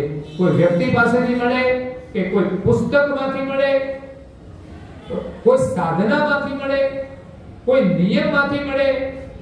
કારણ કે વિચાર એ માત્ર જ વાંચનમાંથી મળે એવું નથી. તમે કોઈના જીવનમાંથી પ્રેરણા લઈ કોઈ નિયમ પાળો તો એમાંથી પણ તમને સારા વિચારો મળે છે. એટલે એ પ્રકારે વિચાર એ જ આપણા જીવનની સાચી સંપત્તિ છે, સાચી મૂડી છે. તુલસીદાસ મહારાજ એક ભજનમાં કહે છે, એ જીવને જડેલા સદવિચારો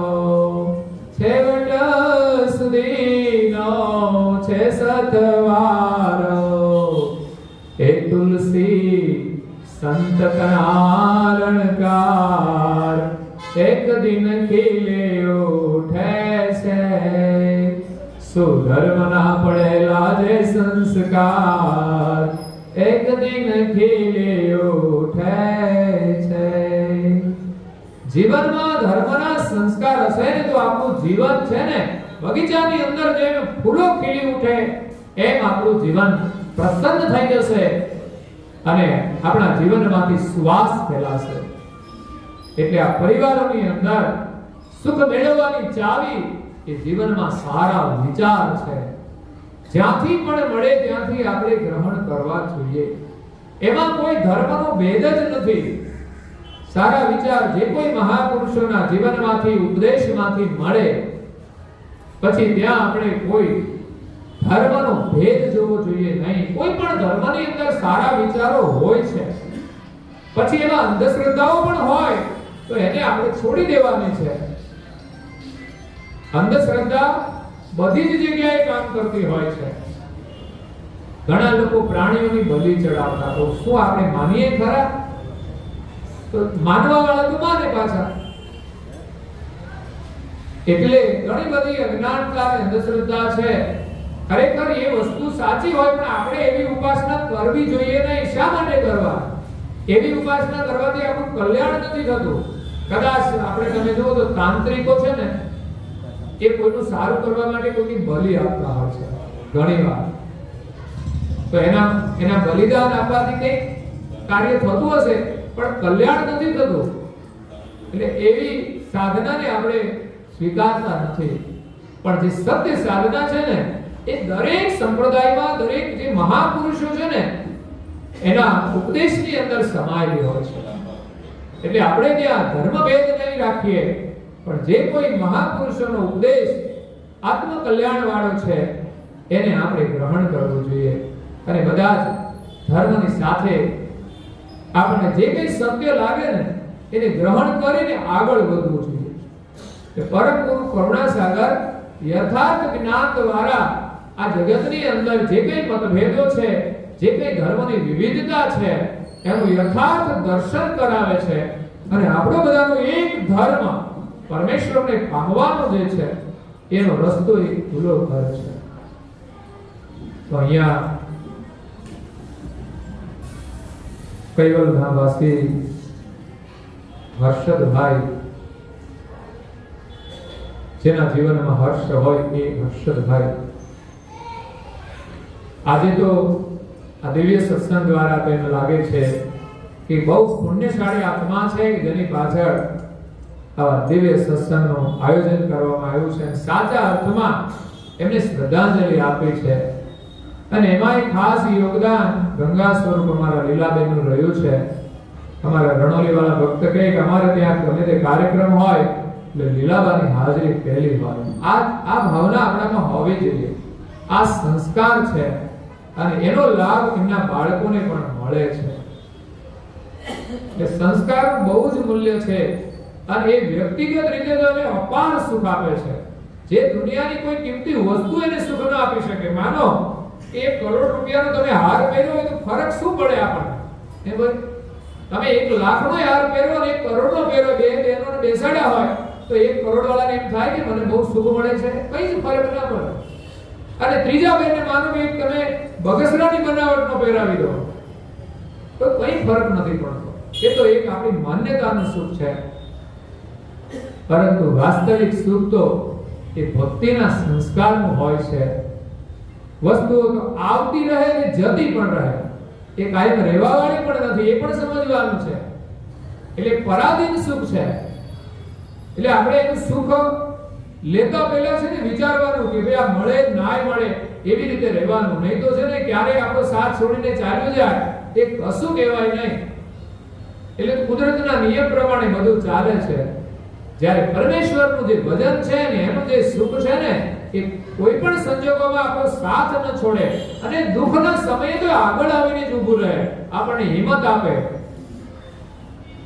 એટલે સંસ્કારનું બહુ મહત્વ છે. એના માટે સમય કાઢવો જોઈએ, એનું આપણે જતન કરવું જોઈએ. આપણા બાળકોને આપણે પ્રેમથી આ સંસ્કારોનું સિંચન કરવું જોઈએ. આપણા ઘરમાં એવી પરંપરા હોય કે સવારે ને સાંજે આરતી તો થતી હોય છે દરેકના ઘરમાં, પણ જે મુખ્ય લોકો હોય ને એ જ કરે, બાકીના બધા ફરે. આ તો વારંવાર કહું છું, ઘરમાં એક વ્યક્તિ દીવો અગરબત્તી કરે, બીજા બધા ફરે. મેં ઘરમાં જઈને પૂછ્યું, મેં કીધું ભાઈ મને કે જમવાનું થઈ ગયું છે, મેં કીધું તમે ઉપાસના કરી તો કે હા કરીને અમારા ઘરમાં બેન છે ને એમણે કરી. મેં કીધું તમે તો કે અમે કામકાજમાં બધા વ્યસ્ત છીએ, કામ તો કઈ નહીં, આના ફેરા મારે ફોનમાં વાતો કરે. તો આવી વ્યસ્તતા હોય છે, પણ આપણા માટે આપણા જીવનમાં પ્રાર્થનાનું કેટલું મહત્વ છે એ આપણે સમજતા નથી. એટલે 15 મિનિટનો સમય કાઢીને પણ આપણે પ્રાર્થના નથી કરતા અને બીજી વાતોને મહત્વ આપીએ છીએ. કોઈનો ફોન આવી ગયો તો 15 મિનિટ પછી વાત થવાની જ છે ને, પણ એ આપણે સમજતા નથી. અને પ્રાર્થનાનો ઉત્તમ સમય આપણો સામાન્ય વાતોમાં નીકળી જાય છે. મેં કીધું તમને એમ ના થયું કે તમારે પણ કરવી જોઈએ? મેં કે ભોજન તો થઈ ગયું છે, હવે એ બેને જે પ્રાર્થના કરી છે ને એક બેન ભોજન કરી લે, તમારે તો કઈ જરૂર નથી ને. તો કે અમારે જમવું તો પડશે જ ને. તો જમવું પડશે બધાને, પણ પ્રાર્થના બધાને કરવી નથી. તો પ્રાર્થનાનો જે લાભ છે ને બધાએ લેવો જોઈએ. આપણા ઘરમાં એક પરંપરા, એવી સમૃદ્ધ પરંપરા બને કે પરિવારના બધા જ સભ્યો જેટલા ઉપસ્થિત હોય એટલા સાથે બેસીને પ્રાર્થના કરીએ. અગર તો અઠવાડિયામાં એકવાર એવું આયોજન કરો ને કે આપણે સાથે બેસીને આજે પ્રાર્થના કરીશું. રવિવાર છે, બાળકોને રજા છે, ભાઈને નોકરીમાં રજા હોય અને બેનને તો રજા જ હોય ને, અને કદાચ નોકરી હોય તો રવિવારે મોટા ભાગે રજા હોય. અને જ્યારે પણ બધા સાથે હોય ત્યારે તો સાથે જેમ જમવાનો આનંદ હોય, ક્યારેક સાથે તમે ગાડી લઈને ફરવા જતા હોય એનો આનંદ હોય, એવી જ રીતે સાથે પ્રાર્થના કરવાનો પણ એક આનંદ અને અનુભવ કરવો જોઈએ. એનાથી આખા પરિવારની અંદર સંસ્કારોનું સિંચન થશે, એક આદર્શ પરિવારનું નિર્માણ થશે. એક વ્યક્તિ નિયમ પાળશે ને તો એ વ્યક્તિ નિર્માણ થશે, પણ પરિવાર જો નિયમ પાળશે ને તો એક આદર્શ પરિવારનું નિર્માણ થશે. અને તમે સમાજની અંદર સાથે રહીને જો સામૂહિક કાર્યો કરશો તો એક આદર્શ સમાજનું નિર્માણ થશે. તો આપણે 3 સ્ટેપ સુધી જવાનું છે. પહેલા વ્યક્તિ નિર્માણ માટે આપણે વ્યક્તિગત રીતે નિયમ પાડીએ, નિયમ લઈએ, અભ્યાસ કરીએ, અને પછી આપણા પરિવારને એમાં જોડવા પ્રયાસ કરીએ ને તો જ આપણો પરિવાર પ્રત્યેનો સાચો પ્રેમ છે એમ કહેવાય. બાકી પૈસા માટે જ જો આપણે મહેનત કરીશું ને કોઈ પરિવાર છે સુખી થવાનું નથી. એક વ્યવસ્થા મળશે, પણ જ્યારે માણસને તૈયાર વ્યવસ્થા મળી જાય, મહેનત વગરની વ્યવસ્થા મળી જાય ને ત્યારે એનું મન ભટકી જતું હોય છે ભોગની અંદર, વિલાસની અંદર. આપણે ભોગના સુખ માટે સંયમ રાખીને જીવતા શીખવાડવાનું છે. એવું નહીં કે એને તમે સુખ આપાજ કરો એ સુખી થઈ જાય. એને થોડો સંયમથી જીવતા શીખવવું જોઈએ કે ન મળે તો પણ આપણે પ્રસન્નતાથી રહીએ. એટલે આ માયાના સુખની પાછળ દોડવાનું નથી, ત્યાં તો આંધળી દોડ નથી મૂકવાની. આપણા જીવનમાં જરૂરી છે, કુટુંબ પરિવાર છે, કમાવાનું છે, એ પણ સારી રીતે કમાઈએ, નીતિથી કમાઈએ, અને જે મળે એમાં આપણે પ્રસન્નતાથી રહીએ અને વિશેષ ભગવત સ્મરણ કરીને આપણે સુખી થઈએ. તો દરેક પરિવારમાં જે કંઈ માનતા હોય, એની જે કંઈ પ્રાર્થના થતી હોય, તો જે કોઈ જેને માનતા હોય એને પ્રાર્થના અવશ્ય કરવી જોઈએ. કદાચ માનો કે સાથે બધા ન કરી શકે, અનુકૂળ સમય ન હોય, તો આગળ પાછળ આવીને પોતે પોતાની પ્રાર્થના કરવી જોઈએ. તમે કામ ઉપરથી મોડા આવો 9 વાગે, તો જમવાનો સમય તો 7-8 વાગ્યા સુધીનો છે, 9 વાગે તો મોડું થઈ ગયું, તો પછી તો ના ખાવું જોઈએ. પણ ઘણીવાર કેવું લોકોને તો ઉપાસનાનો સમય થઈ ગયો એટલે કામ ક્યાં મૂકવાનો છે કે ઉપાસનામાં જલ્દી જમવા બેસી જાઓ. પણ ખરેખર 15 મિનિટ મોડું થયું તો મોડા જમીશું, પણ 15 મિનિટની પ્રાર્થના છોડવી જોઈએ નહીં. એટલે આ સંસ્કારોનું મહત્વ છે. એવી જ રીતે ગ્રંથનું અધ્યયન પણ વ્યક્તિગત રીતે કરો અને પછી પરિવાર સાથે પણ કરો. એક આદર્શ પરિવારનું નિર્માણ થશે. તો અહીંયા અમારા જે લીલાબા છે એ આજે ખૂબ પ્રસન્ન છે આ કાર્યથી. એમનો જે શોક છે, એમના એક સદસ્ય છે, એના વિયોગનું જે દુઃખ છે તે આજે આ દિવ્ય સત્સંગના લાભથી એમનો શોક દૂર થઈ ગયો છે. કારણ કે સદગત આત્મા એ પરમ ગુરુના શરણમાં ગયા છે અને પુનઃ એ માનવ જન્મ પામી અને ગુરુના શરણમાં રહી એમની ભક્તિની યાત્રા આગળ કરે એવી આપણે આજના પ્રસંગે શ્રદ્ધાંજલિ અર્પણ કરીએ છીએ. એના પરિવારની અંદર તો એમને ખોટ છે, પણ છતાંય દરેકને જવાનું છે એ તો આપણે જાણીએ છીએ, એટલે આપણે સ્વીકારીએ છીએ. તો એના પાછળ પરિવારજનોએ દિવ્ય સત્સંગ પારાયણ કર્યું. એમાં એમના દીકરા છે પ્રજ્ઞેશભાઈ અને એમના ધર્મપત્ની સ્મિતલબેન, એમણે પણ આજે પરમ ગુરુના આશીર્વાદ પ્રાપ્ત કર્યા છે. એમના ઘરે પધરામણીમાં ગયા અને આરતી કરીને પછી ત્રણેયને તિલક કર્યા ને પ્રેમથી બાઈ કરાયું, એટલે પછી બાળકોને પણ કરી આપ્યા. તો આજે બહુ મોટા આશીર્વાદ મળી ગયા છે તમને. જીવનમાં સંસ્કાર છે, તિલક કરો ને, આપણા કપાળ છે ને કોરા નહીં રાખવા જોઈએ. જેને તમે માનતા હોય એનું તિલક કરો ને, એ આશીર્વાદ છે. અને બધાએ પૂજા પ્રાર્થના અવશ્ય કરવી જોઈએ. તો આજે હર્ષદભાઈ ની પાવન સ્મૃતિમાં ગંગા સ્વરૂપ પિલ્લાબા તથા એમના સુપુત્ર પ્રજ્ઞેશભાઈ અને એમના ધર્મપત્ની સ્મિતલબેન તથા હર્ષદભાઈ અને લીલાબાની બે દીકરીઓ છે, હેતલબેન અને કાજલબેન. એમાં એક તો પરદેશ હતા ત્યાંથી પણ આવ્યા છે, કારણ કે આપણે ત્યાં પારિવારિક ભાવનાનો જે પ્રેમ છે ને એ ગમે તેટલા દૂર હોય ને તો પણ એ નજીક આવી જતા હોય છે. આ એટલો પ્રેમ છે ને એનું એક દર્શન કરાવે છે. બાકી તો વિદેશમાં તો છે ને, વિદેશી જે સંસ્કૃતિ છે ને એમાં તો વિદેશમાં રહેતા હોય કોઈ જોવા નથી દેતા. એ તો સરકાર એની રીતે એનું કામ કરી દે, ક્યાંક બહાર રહેતા હોય અલગ. તો આપણે ત્યાં સંસ્કૃતિ છે, પ્રેમ છે અને એ જ જીવન છે. તો આજે એમના પરિવારને પરમ ગુરુના ખૂબ આશીર્વાદ છે. એમની કૃપાથી એમના દીકરા દીકરીઓ બધા ખુશ રહે, સુખી રહે, સંસ્કાર સંપન્ન બને અને પોતાનું જીવન સફળ કરે. અને અહીંયા જે કોઈ આવ્યા છે સગા સંબંધી, એમને પણ આજે પરમ ગુરુના આશીર્વાદ છે કે અહીંયા પરમ ગુરુ બિરાજમાન છે. એક રોજ નિત્ય સ્વરૂપે પૂજા થાય અને નિત્ય સ્વરૂપે એનું વિચરણ એ આપણા માટે એક વિશેષ દર્શન છે. અને એમની વાણી સાંભળીને આપણને એમના દર્શન થયા છે એ બહુ મોટા આશીર્વાદ છે. તમારું આજનું જે સાંભળેલું પ્રવચન સત્સંગ એ જન્મ સુધી તમને ઉપયોગી થશે, એ નિષ્ફળ નહીં જાય. આપણે કોઈ પણ ધર્મ પાળતા હોય, મેં કહ્યું ને કે આમાં કોઈ દિવાલ નથી. સારું જ્યાંથી મળે ત્યાંથી સાંભળીએ ને એ ભવિષ્યમાં આપણને ઉપયોગી થાય છે. આ સાથે અહીંયા સમય થાય છે તો આપણે કથાને વિરામ આપીશું અને ત્યારબાદ અહીંયા ઉપાસના થશે, કારણ કે આજે સંધ્યાનો સમયનો યોગ છે અને આજે સદગત આત્માને આપણે શ્રદ્ધાંજલિ આપવાની છે. તો એ પ્રાર્થના છે એ જ શ્રદ્ધાંજલિ છે. તો આપણે સંધ્યા ઉપાસના કરીશું. આજે બધાને એક વિશેષ આશીર્વાદ મળશે, સત્સંગ અને ઉપાસના પ્રાર્થના. અને ત્યારબાદ આપણે સૌએ અહીંયા પ્રસાદ ગ્રહણ કરવાનો છે. એટલે આપ સૌને પરમ ગુરુના આશીર્વાદ સાથે અહીંયા મારી વાણીને હું વિરામ આપું છું. અસ્તુ સત્યવલ સાહેબ. आद्य संक्रम पराक्रम केवल प्रसाद की जय. श्री कृष्ण स्वामी महाराज की जय. परम गुरु श्रीमद करुणा सागर महाराज की जय. श्री नरवेद सागर महाराज की जय. श्री वर्देवदास जी महाराज की जय. श्री भगवान दास जी महाराज की जय. श्री प्रयागदास जी महाराज की जय. श्री सीधरदास जी महाराज की जय. जगत गुरु श्री रविकरदास जी महाराज की जय. श्री धर्मप्रियदास जी महाराज की जय. श्री सर्वसंतन की जय. श्री सर्वदेव श्री ज्ञान संप्रदाय की जय. श्री गुरु गादी शारदापुरी की जय. श्री कैवल धाम कथा सत्संग पूर्णाहुति का कैवल साहरे. 3 વાર પ્રણામ કરવાના છે, માથું દબાવીને ભગવાનના આશીર્વાદ પ્રાપ્ત કરવા માટે.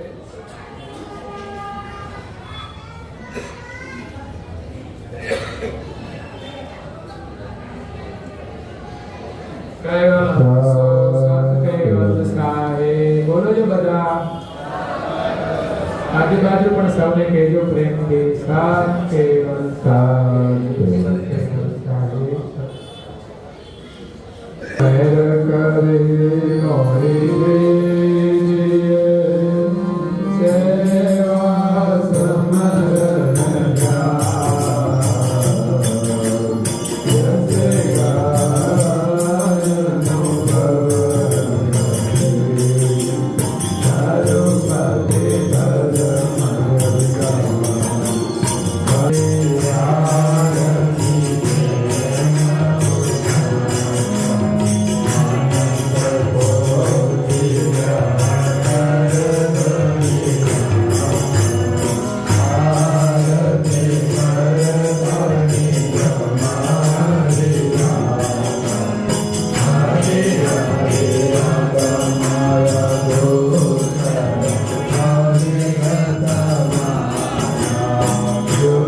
કરે